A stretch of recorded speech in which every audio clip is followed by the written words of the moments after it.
Big addition.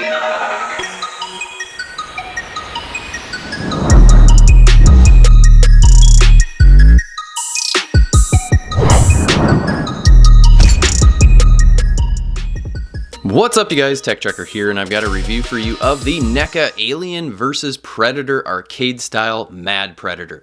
Now, this is the one that I really liked. I love this blue color. I just think that this is the best one for aesthetics of the three.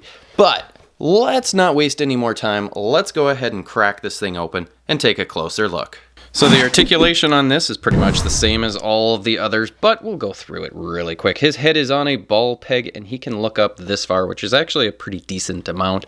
He can get his chin down about that far, which is pretty good as well. He's got good side-to-side motion, nothing really getting in the way of that, and really good tilt action. I'm really pleased with that. The one thing that I do want to note is this neck, and on all of them, the neck seems a little bit weird. It does help with the articulation, so I'm not gonna rip on it, but it does at certain angles just look a little funky. But, you know, again, I can get past it. In the shoulders, he has a ball hinge, but again, you need to be very careful because this shoulder piece, this armor, is connected to the actual shoulder, and this hose connects to the chest. So if you pull this too far, you're going to break that hose off. So instead, we're just going to be very careful when we do this. So his arm can go up about that far. This one can go considerably farther.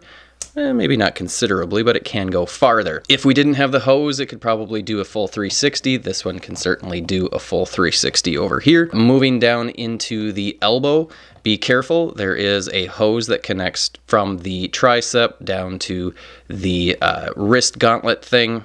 So be careful that you do not get this caught on anything. But this double jointed elbow does give him a little over 90 degrees. Again, be very careful. This one goes well over 90 degrees, so that is good. The wrist gauntlets do rotate. Hose, be careful. The communicator does open. Just be gentle with it. Let's see if I can get mine to open. You may have to use your fingernails to get in there. Come on. Okay, got it open. There is no paint on the actual display, which is kind of disappointing, but still, it's nice that that articulates. And then in the wrists, he's got a peg joint and a hinge, and those work pretty well on both sides of the figure. Moving down into the torso, he's got a double ball joint in the upper torso. He can crunch about this far forward, and then with that waist, he can crunch just a little bit further. So that's actually pretty decent. Moving back, he can arch his back only about that far. I mean, it's not amazing, but it's pretty good. He has a swivel at the upper torso and a swivel at the waist, and he can crunch side to side with that upper torso, not so much with the waist. Moving down into the hips, he's got T-jointed hip joints, and he's got a really good range of motion. Just be careful about these pieces on the thighs so that you're not bending them or anything, but he can do almost a full split, which is pretty awesome. He can kick forward just shy of 90 degrees. Would be nice if it was a little bit better. He can kick back about this far, which isn't too bad. He does have an upper thigh swivel that works good. Double jointed knees, those work really well. Basically, these are the same legs as all three of the arcade ones that we've seen thus far. No shin cut, and he's got that same ball peg in the ankle, so he can only get his foot back about this far. He can get his foot forward only that far. He can swivel that ankle, and he does have an ankle rocker. So overall, the articulation is decent enough. It works well. There's just a couple of small issues that we talked about. Okay, so basically this figure, the body, is the exact same body as the Warrior Predator, but this is definitely by far my favorite of the three that we got, mainly because of this blue and because of this unmasked head. I love this unmasked head. It just is great. It's a really nicely sculpted piece. I believe we've seen this exact head sculpt before. I don't remember which figure it is, so someone remind me in the comments below. But Paint-wise, this figure is excellent. I love the blue. Who doesn't want a blue Predator in their collection? It works really, really well. And again, we've got that nice color scheme to make it look like it's an arcade video game. It's not shading necessarily, but the different levels of tan and brown. It's just a really, really cool look. Now, the one difference between this one and the Warrior is this guy has the bone necklace that the other one doesn't, and obviously the head sculpts are different, but everything else is pretty much the same. Again, the paint is really well done. Just a really nice figure overall. The other difference is this harness. Mine isn't actually glued all the way on, and it is, I believe, slightly different.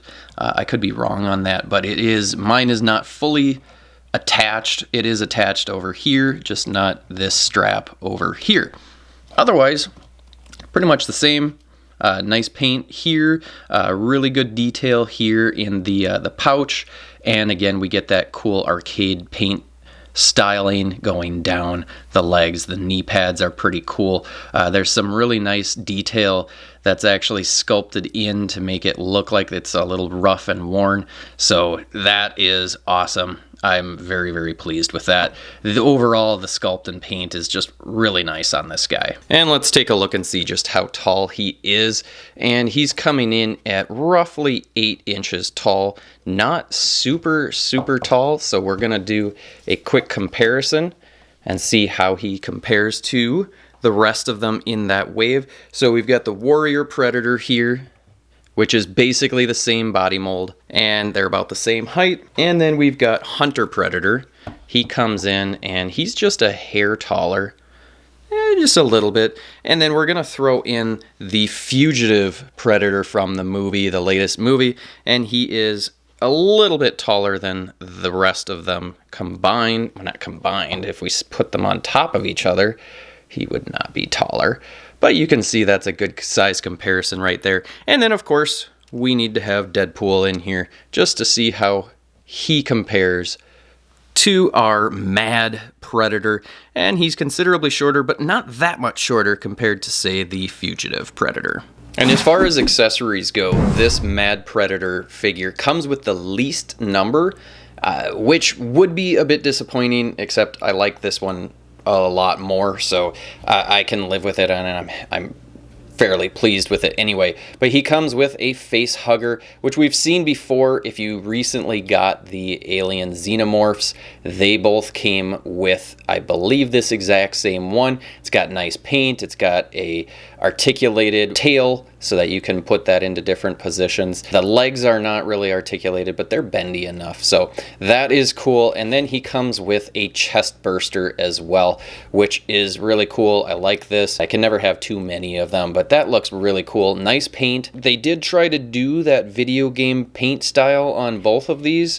Whether they really, nailed it or not, I don't know, just because they're very small, so it's kind of hard to really see that detail, but still really, really nice, very well painted. I'm very pleased with these.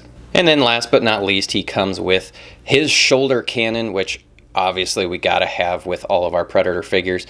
And I think they did a really nice job with the paint scheme. Obviously they're continuing that on. This is the exact same one that we get with the Warrior Predator, and I believe it's the same as the Hunter. Very nicely painted. Luckily this one, it does articulate for the actual cannon, which is great, and we'll just show you what this looks like on the figure now once I fix the camera angle. Basically this is the same mounting system that we've seen on the Warrior and some other Predator figures.